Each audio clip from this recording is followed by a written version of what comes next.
بہت سے جو کسائی ہوتے ہیں وہ تکبیر کرتے ہیں اور ساتھ ہی ایک اس کے دل کی طرف چھری منکے کے پیچھے ایک حرام مغز ہوتا ہے اس کو کاٹتے ہیں اور وہ فوری طور پہ ابھی وہ طرف ہی رہا ہوتا ہے کہ ٹھنڈا ہو نالی جاتا نکال ہے، لیتے ہیں، فوری طور پہ بھی وہ طرف رہا ہے اور اس کی نالی نکال لیتے ہیں. کیا یہ ٹھیک ہے؟ علی بھائی بنیادی طور پہ رسول اللہ صلی اللہ علیہ وسلم نے ذبح کا جو طریقہ بتایا، سنت طریقہ یہ ہے کہ جب تیز چھری کے ساتھ اس کو ذبح کیا جائے، تینوں نسیں کاٹ جائیں تو اس کا پورا خون بہنے دیا جائے. یہ جو کسائیوں کا عمل ہے، یہ جتنے لوگوں نے قربانی کرنی ہے ان کو منع کرنا کہ جب وہ قربانی کر کے ذبح کرتے ہیں، یہ اپنی آسانی کے لیے کرتے ہیں، انہوں نے اس دن دیہڑی لگانی ہوتی ہے، ذبح کر کے 2 یا 3 منٹ بکرے کو، جانور کو ٹھنڈا ہونے کے لیے، پورا خون نکلنے کے لیے دیں. جب وہ حرام مغز کے اندر چھری مارتے ہیں نا تو وہ بنیادی طور پہ برین کا تعلق پوری جو ان کی اسپائنل کارڈ سے کاٹ دیتے ہیں. تو جتنے عمل ہوتے ہیں، دل کا دھڑکنا، ہر حص بند ہو جاتی ہے. اس سے کیا ہوتا ہے؟ جانور ٹھنڈا ہو جاتا ہے. خون کہاں رہ جاتا ہے؟ وینز کے اندر رہ جاتا ہے. خون پورا نکلنے دینا ذبح کے لیے، ذبح کہتے ہیں اس کو ہے کہ خون پورا نکلے، تو خون پورا نکلنا چاہیے. اور یہ جو عمل ہے یہ کسائیوں کا غلط ہے، یہ اپنی سہولت کے لیے وہ کرتے ہیں. اچھا نہیں، یہ تو آپ بتا رہے ہیں کہ وہ اشارہ کاٹ دیتے ہیں، وہ منکا سا توڑتے ہیں. ایک ہے کہ وہ دل کی طرف ایک چھری چلاتے ہیں اور ایک وہ نار سی پوری نکال لیتے ہیں. وہ پھپھڑوں کی جو نالی ہوتی ہے سانس کی، وہ بھی نکالتے ہیں. کسائیوں کے مختلف طریقے ہوتے ہیں، وہ ٹھنڈا کرنے کے لیے ہوتا ہے کہ جانور زیادہ نہ تڑپے، اور یہ نہیں کرنا چاہیے، خون پورا بہنے دیا جانا چاہیے.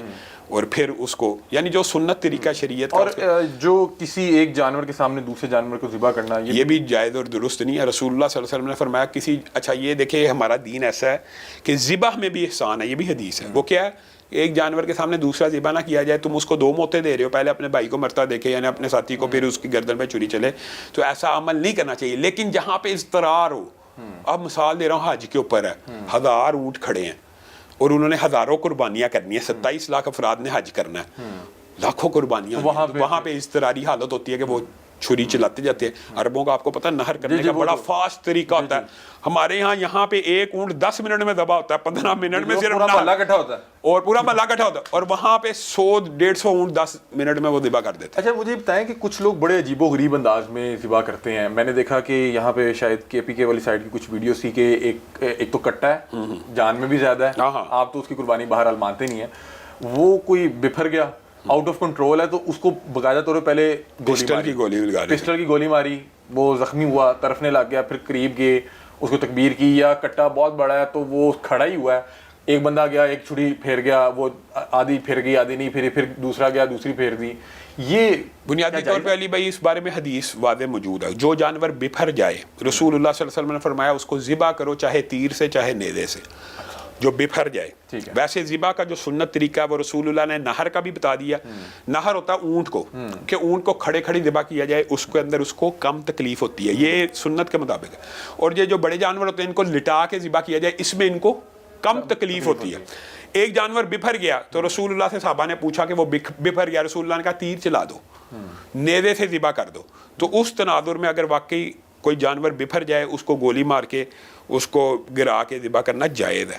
وہ اس کا آپ کو دلیل دوسری بھی مل جائے گی. شکار کیسے ہوتا ہے؟ شکار بھی اسی طرح ہوتا ہے، آپ زخمی کر دیتے ہیں اور پھر اس کو جا کے ذبح کرتے ہیں. تو یہ جائز طریقے ہیں. یعنی اگر نیزہ تیر سے جائز ہے تو گولی کے ساتھ بھی جائز ہے، کوئی حرج نہیں ہے. جو دوسرا طریقہ ہے کہ جس میں کم سے کم اذیت ہو، وہ بھی جائز ہے. جو آپ نے کہا بعض لوگ کٹے کو بھی نہر کرتے ہیں یا گائے کو بھی نہر کرتے ہیں، اس سے جانور حلال حرام نہیں ہوتا. مراد تو ذبح کرنا ہے نا، خون نکالنا ہے نسوں سے، یہ جائز طریقے ہیں. اچھا قربانی کے بعد سب سے پہلے یہ کلیجی، بلکہ ایک سوال میں یہاں پہ ایک اور ایڈ کر لوں. میرے ٹیم ممبر کی طرف سے مجھے دیا گیا تھا کہ بہت سے لوگ ہاتھ لگواتے ہیں، کسی بڑے کو بلایا کہ بھائی جان یہ ذرا برکت کے لیے چھری سے پہلے، یعنی کہ تکبیر سے پہلے چھری پہ ذرا ہاتھ لگا دیں، یا کسی جو شخص وہاں پہ موجود نہیں ہے یا وفات پا چکے اس کے نام کی قربانی کرتے ہیں. اس حوالے سے کیا علی بھائی یہ تو آپ نے 2 سوال کیے. یہ جو معاشرے کا عرف ہے نا کہ بڑے کا ہاتھ لگوا لیا، یہ کیوں ہوا یہ بھی سنیں. لوگ جب اپنے ہاتھ سے قربانی نہیں نہ کرتے، وہ چھری کو ہاتھ لگا کے کسائی کو وکیل بناتے ہیں، یعنی نیابت اس کو دیتے ہیں. خود کرنا چاہیے. رسول اللہ کے دور میں عورتیں خود قربان کیا کرتی ہیں. یہ میں نے آپ سے سوال کرنا تھا کہ کیا خاتون بھی تکبیر کر سکتی ہے؟ بالکل کر سکتی ہے. یہ بھی دیکھیں غلط العام ہے، عورت خود قربانی کر سکتی ہے. اور رسول اللہ کے دور میں صحابیہ نے تیز پتھر کے ساتھ قربانی کی ہے، تیز پتھر سے. تو چھری سے تو بہرحال وہ کندی ہوتا ہے، پتھر جتنا مرضی تیز ہو. تو عورتیں بھی قربانی کر سکتی ہیں. بلکہ مجھے آپ کو اپنے بچوں کو، اپنے بزرگوں کو یہ عادت ڈالنی چاہیے کہ خود چھری چلائیں. یہ اصل میں فلسفہ قربانی ہے کہ اے اللہ، اگر میں تیری رضا کے لیے اس جان کو قربان کر رہا ہوں تو ضرورت پڑی اپنی بھی قربان کر دوں گا. خود کریں گے تو وہ احساس پیدا ہوگا. اگر کسائی کرتا رہے گا, آپ گھر کے اندر بیٹھے رہے ہیں, آپ کے اندر وہ دل, وہ جذبات پیدا نہیں ہوتے. اسی لیے یہ معاشرتی عرف ہے, اس کو میں تو حرام نہیں کر سکتا, مطلب چھری لگانا ہے حرام تو نہیں ہو جاتا. تو یہ بزرگوں کی ایک, یہ کیوں لگاتے ہیں, اس کے پیچھے یہ سائیکالوجی یہ ہوتی ہے. دوسری بات یہ جو آپ نے دوسرا سوال کیا, کسی ایسے شخص کے نام کی قربانی کرتے ہاں ہیں کسی جو ایسے موقع پہ موجود نہیں ہے یا وفات پا میت, چکا ہے. ہاں یہ جو ہے سوال بڑا فقہی سوال ہے. اس کے اندر آپ کو پتہ بہت لمبا چوڑا اختلاف ہے, لیکن میں جس موقف کو راجح سمجھتا ہوں وہ یہ ہے کہ مالی صدقہ کسی بھی میت کی طرف سے ہو جاتا ہے.